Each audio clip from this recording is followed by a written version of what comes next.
حضرت علی فرماتے ہیں کہ جس برائی سے تمہیں دکھ پہنچے اس نیکی سے بہتر ہے جو تمہیں تکبر میں مبتلا کرتے.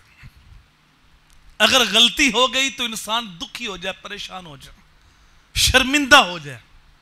یہ بہتر ہے کہ تو نیکی کرے اور پھر تو متکبر بن جائے اور دوسروں کو حقیر سمجھے.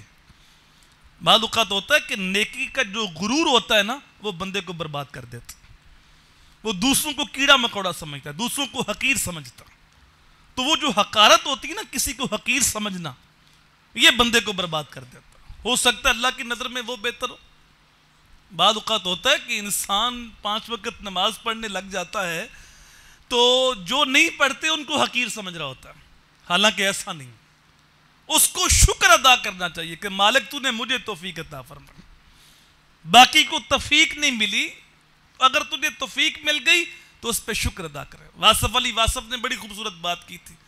آپ فرماتے تھے اگر 5 وقت نماز کی توفیق مل جائے تو 6ٹھی نماز شکرانے کی ادا کرو کہ مالک تیرا شکر ہے تو نے مجھے 5 وقت نماز کی توفیق عطا فرمائی. تو بعض اوقات ہوتا ہے کہ انسان غرور کے اندر آ جاتا ہے کہ میں اچھا ہوں، میں نیک ہوں. بھائی اللہ کا شکر ادا کر جس نے تمہیں نیک بنایا. اللہ کا شکر ادا کر. اگر اس کی جگہ تو ہوتا تو کیا کر سکتا؟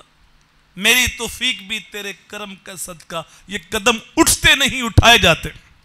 داتا صاحب لکھتے ہیں کشف الموجود کے اندر، ایک تو یہ قول ہے جس نے توبہ کی وہ بخشا گیا، اور دوسرا ایک اور قول نقل کرتے ہیں، فرماتے ہیں اصل بات یہ ہے جس نے بخشا جانا تھا اللہ نے اس کو توبہ کی توفیق عطا فرماتا.